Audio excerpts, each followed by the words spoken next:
Hi, I'm Marty Grimes with the Santa Clara Valley Water District. Did you know that one of the ways that we help enhance local creeks and rivers is by partnering with local governments and nonprofit organizations? We have a program that's had a lot of success, and today we're going to show you a couple of the projects that we funded through the Clean Safe Creeks and Natural Flood Protection Program. And we also have some exciting grant opportunities coming up with the Safe Clean Water and Natural Flood Protection Program. So stick around.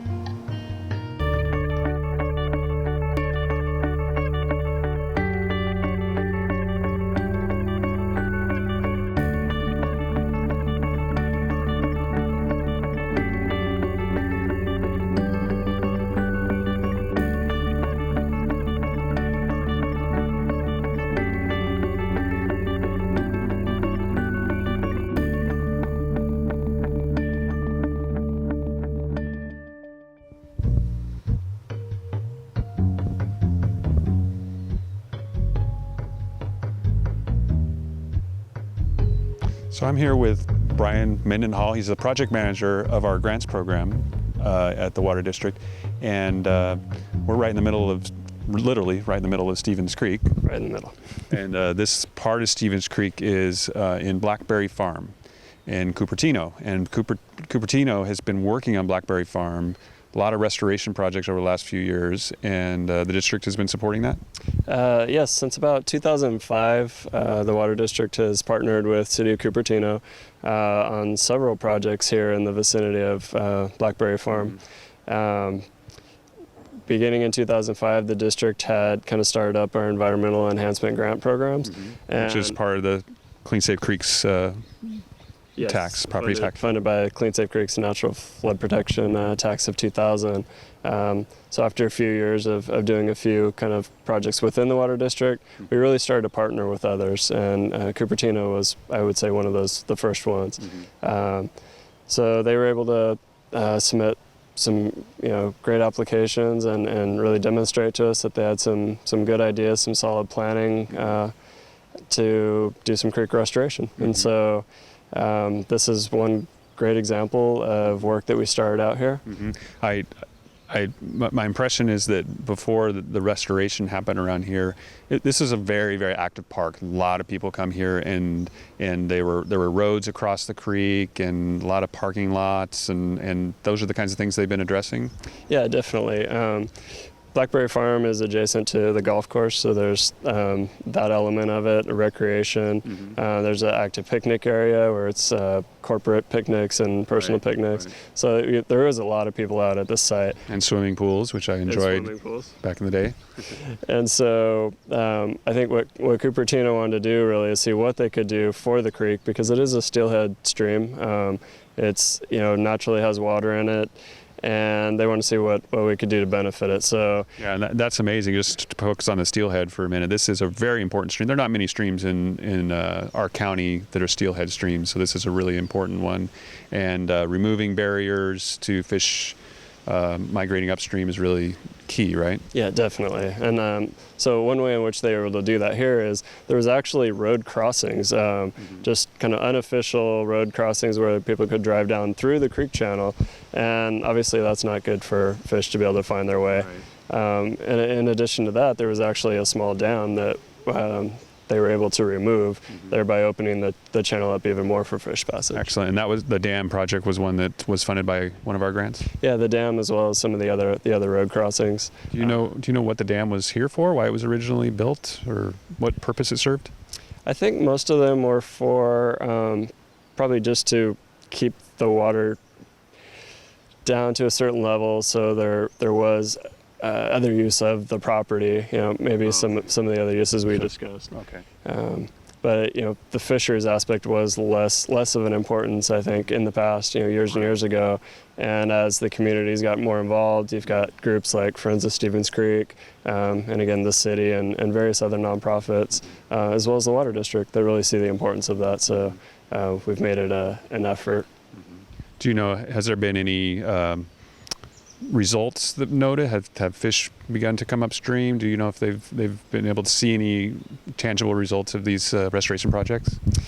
I know that the city as well as some of the nonprofits are actually monitoring that. I believe there has been some additional sightings. I know they're also really keeping a close eye on water quality, things like that. And I think overall there has been a measurable improvement, not just because of district work, but just overall there's been so much focus on Stevens Creek as kind of one of the major creeks of Santa Clara County. So there's bound to be some improvements. And I think it's really nice to have this restoration in a place that's still a public place. It's still a park, and people still come here. But now they can see this is the way we treat a creek. This is the way it really should be. Definitely, yes. It's nice to see this, and like I said, since 2005, the district's really seen the importance of that, and so been continuing to support Cupertino. They've come back to us, as the district has held more and more grant cycles throughout the years, over the last 10 years. Cupertino has been able to come back to us and seek additional funding. So a lot of the work we talked about here was phase 1, they called it, and they're actually moving into phase 2 now, which is downstream of where we are today. And so there'll be additional restoration work there. And so not only, the other thing I'd point out is that not only just the enhancement component, the restoration of the fisheries and the creek channel, but there's also an active recreational trail through Blackberry Farm. And so the district was also able to support that effort. We'll come back to see more of Stevens Creek in a few minutes. But first, let's take a quick trip out to Los Altos and visit with one of the Water District's partners in creating a unique stream bank restoration project that's also a living sculpture.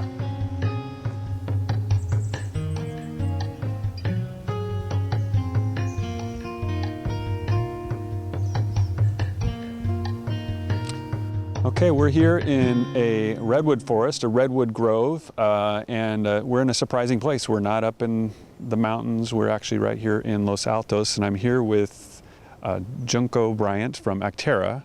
And tell me about this place, this whole place. What is this? Where are we? This is the Redwood Grove Nature Preserve. It's owned by the city of Los Altos. And the redwood trees were planted by the original property owner back in the 20s. And so they've been here for quite a while, and the park is much beloved by the community. So it's great that we were able to have a project here. Yeah, it's really, really beautiful. I've never been here. And you're telling me that like right now there's hardly anybody here, but it is, you get kids here and summer camps and things like that coming out here? Yeah, the city runs a summer camp program that brings hundreds of kids, ages, I think, starting from 3 all the way up to middle school. So they have a lot of kids coming through and enjoying the park in the summer. And just, neighbors walk their dogs through here. And it's it's really close to downtown Los Altos. So it gets a lot of use.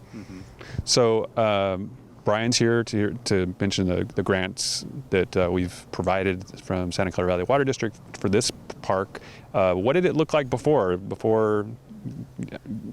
these efforts to restore it have been initiated? Before we started work, a lot of the park was covered in ivy, if you can imagine. And now, when the first work day that we came out here, I was able to point behind me and say, we're going to pull this Algerian ivy. It's a problem. It takes over everything. It climbs up the trees. It's host for Norway rats. And now when we start our work days with our volunteers, I can't find much ivy to point at. So it's really exciting to see that change. I mean, there's more ivy in other areas of the park. Is that the Algerian ivy that right behind us? There's a few sprouts. We can go take care of that. Proven me wrong. We'll go grab it. We'll go rip it out before we leave today. Okay. But we do have a project right behind us that the Water District helped fund, and it's a really beautiful project. We'll have some before pictures that we can show. And we didn't have the ivy here. I guess we may have had ivy, but there was also arundo all over this bank, right? That's right. We had a pretty good stand of arundo donax, which I know the Water District is working to help eradicate all over the county. Big problem. So we had a chance to, since it's a fairly limited stand, we wanted to get rid of it before it tried to spread and take over. And it's also incredibly satisfying, I think, for volunteers to be able to pull something out that big and see the change in front of them. So we went ahead and pulled it all out. And then we were able to, that's when we secured this grant funding to be able to come back and revegetate the site. Okay. So how did the plan come to do this with it? This revegetation isn't like a typical revegetation. It's very special. Tell me about it. Yeah, we had a kind of a unique opportunity in that this funding came through at about the same time that the Los Altos History Museum was putting on an exhibit called Shaped by Water. Yep, I remember that. And I think it's still, in fact, circulating around somewhere. The exhibits are. It was a really nice exhibit on the history of water in Silicon Valley and things like that. And the woman who curated it is a local artist and active with Greentown Los Altos, which is another partner of ours. And she and one of the neighbors who lives here, who's also active with the History Museum, came up with this idea to bring Daniel McCormick and his partner Mary O'Brien out. They do restoration art. So they do environmental art that also serves a purpose of restoring the landscape. And they've done some other projects in the Bay Area where they were weaving willow sticks together in an artistic form to restore a creek bank. And we thought, hey, wouldn't it be cool to do that here? It's such a visible location.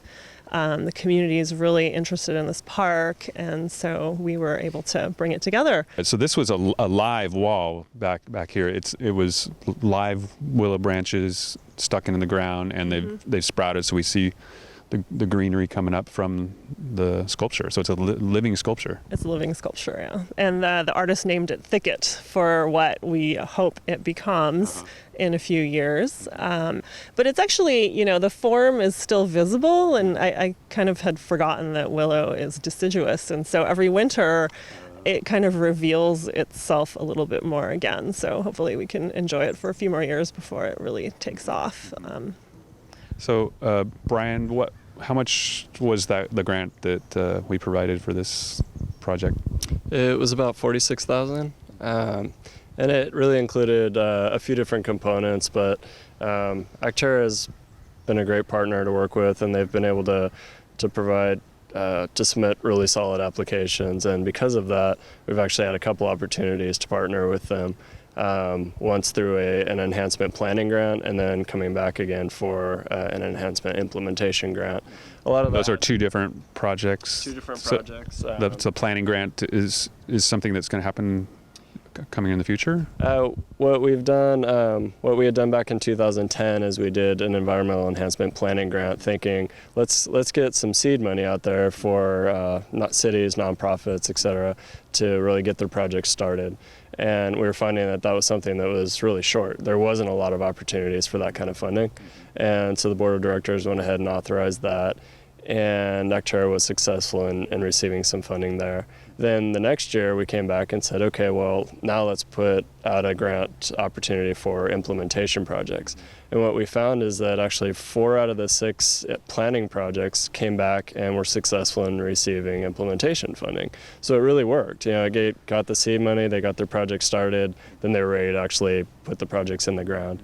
And so I think Acterra was one of those. What were some of the others of the 4 that you mentioned? We had another one was Trout Unlimited, doing some work on finding ways, kind of inventive ways of getting water back into the streams in South County on Little Arthur Creek. Another one was Save the Bay, or at San Francisco Bay Bird Observatory, working with San Francisco Bay Wildlife Society. And so that was looking at creating tidal ecotones, or kind of transition zones between the tidal marshes and the upland habitat, which is a real critical piece for estuarine areas, creating that transition zone. So they're looking at what kind of species would thrive, and kind of a study in a sense, but actually creating habitat at the same time. So those are a couple good examples of successful applicants. Yeah, just the examples you're giving. You're talking about tidal stuff. We have projects in South County, here in the middle of Los Altos. It's all over the county, and we got a lot more grants to come up with the Safe Clean Water program. So hopefully we'll have more projects like this to feature in the future. Oh, and thank you for thank you, Junka, for showing us the park. I wish we could stay all day and get a full tour of everything, but I'm going to take care of that ivy for you, and we'll get out of your hair. I appreciate that. Thanks for coming and checking out the site. All right. Thank you.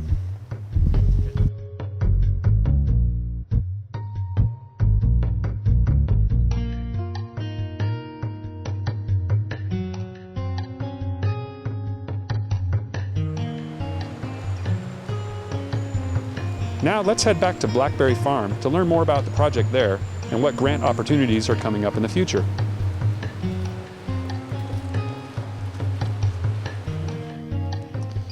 Okay, here we are back in beautiful Stevens Creek, and this is the location, Brian, where there was a dam here, right? Yeah, as we mentioned, we've talked about before, part of the project that the district helped support was actually removal of a small dam here on Stevens Creek. And now you can tell that you've got flowing water. It's good fish habitat with riffles and pools, and it looks like Lots of they've shade. done their job. Lots of shade. Yep. I haven't seen a steelhead swimming up, but I could imagine this would be a suitable place for them. We did see a crawfish or a crawdad, depending on where you're from. Yes. So it is. It's working.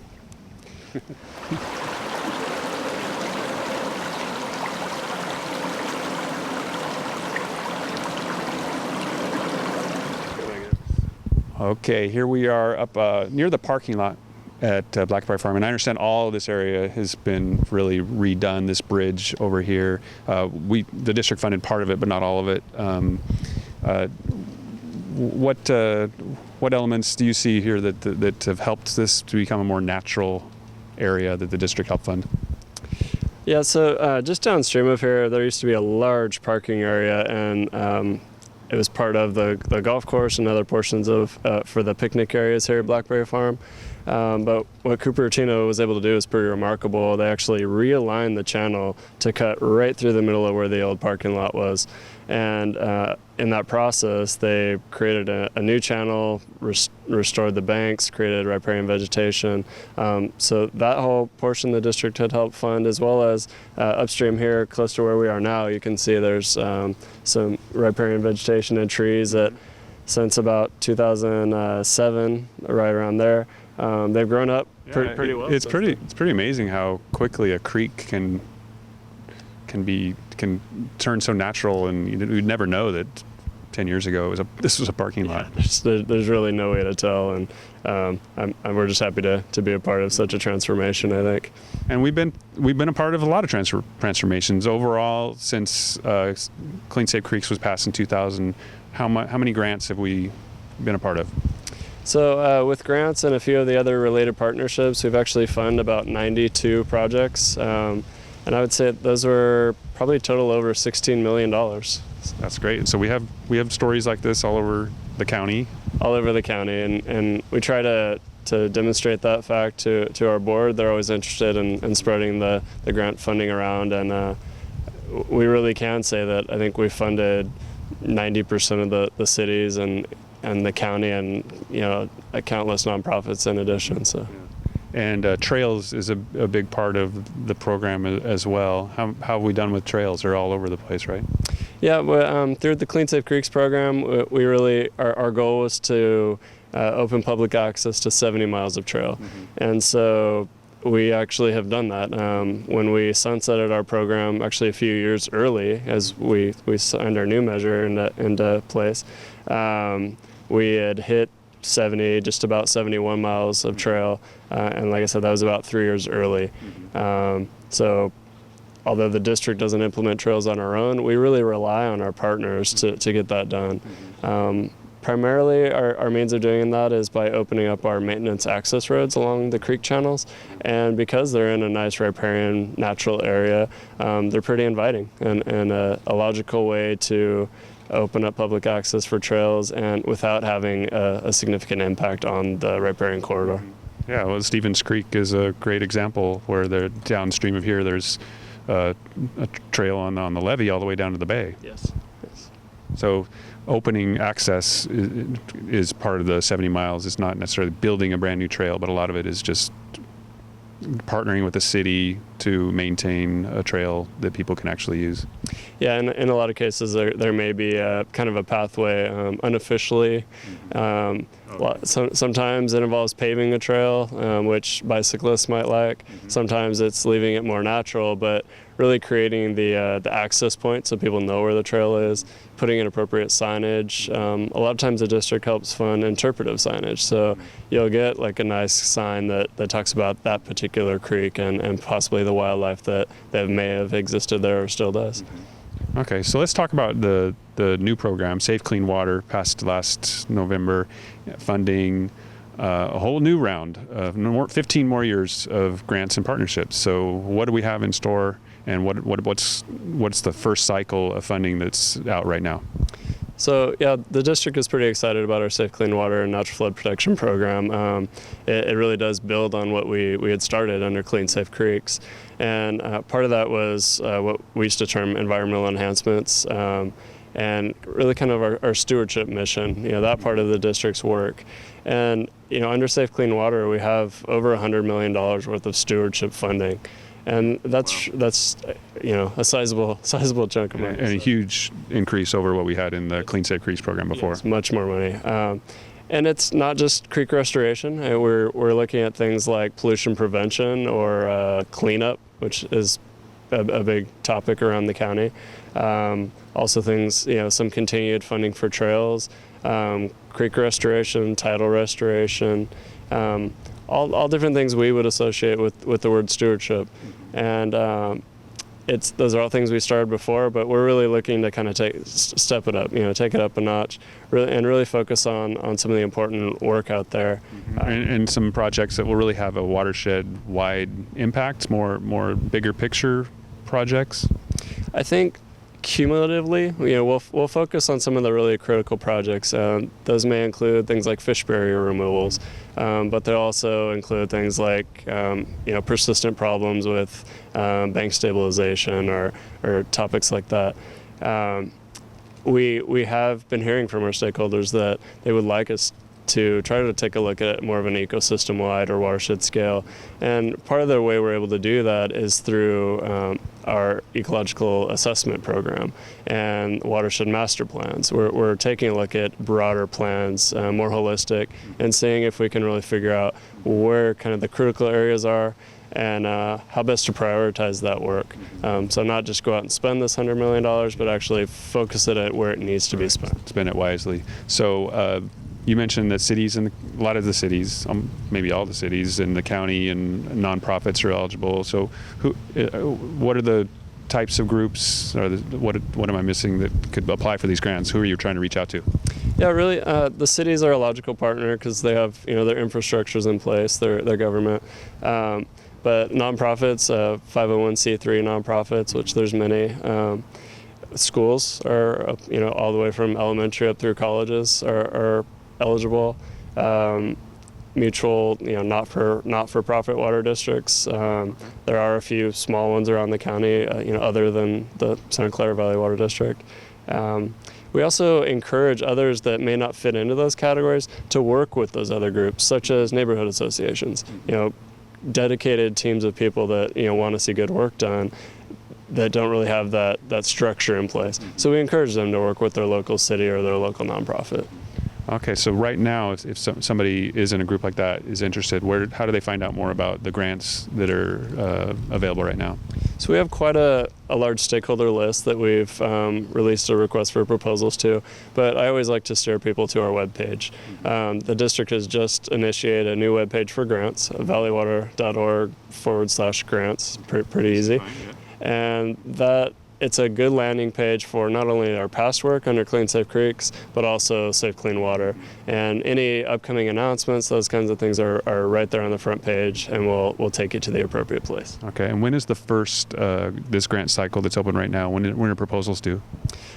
So we just released the RFP, and there's actually two different grants, one on pollution prevention, one on restoration type projects. And it came out last week, and it will be due November 22nd. So about a 10-week turnaround, and in the middle there we'll be holding a workshop to give people additional information and answer any questions, and that's slated for the first part of October. All right. So you have I think you have a pretty interesting job. You get to oversee this process, to hand out millions, not hand out, but grant millions of dollars to all these great projects and see the results. Is that what you came to the district to do? Or? I started at the district as an environmental planner. It was not my first job in the field, but my second really, and enjoyed that work, but just kind of found my way into project management and running the grant programs. So I've been doing that since about 2003, and I have to say it is a pretty feel-good job. Finding a way to get those dollars to people that can really implement the work and is pretty satisfying. A lot of times I think one of the great things you see is it might only be a small amount of money. $25,000. A nonprofit can do a tremendous amount of work with that little bit of money, and it's really refreshing to see that. So what is the absolute number one best thing that you've experienced at the Water District?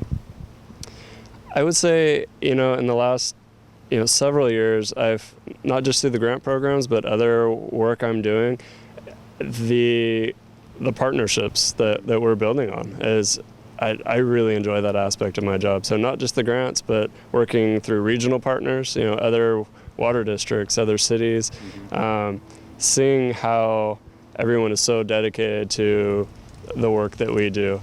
And I see that outside of the district. I see that in our interactions with others. But then just stepping back, even at the district, we have a really dedicated team. I mean, I think as diverse as our mission is, and as many things as we're trying to accomplish, and oftentimes with very little funding, it seems like we're all there every day to get the work done. So That's really touching, Brian, but I'm going to give you one more chance. That was a very good answer, but let me ask you again. What is the most terrific thing that has happened to you as part of working at the Water District? Go. Well, if we phrase it that way, I would probably have to say meeting my wife. Meeting your wife. How did that happen? So she also works at the Water District, been there even longer than I, and through a lot of the projects we worked on, one day we found ourselves in the same team meeting, and the rest is history. Well, great. Congratulations, and congratulations on almost 12 years at the Water District. Yes, almost 12 years at the district. Great. May there be many more. And thank you for showing us all these wonderful grants today, and we'll hopefully see lots more in the future. Thank you.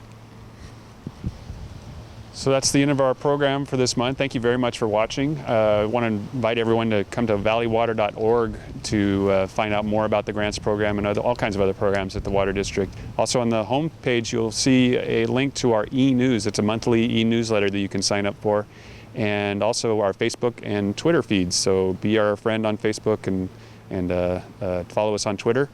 And we'll see you next month.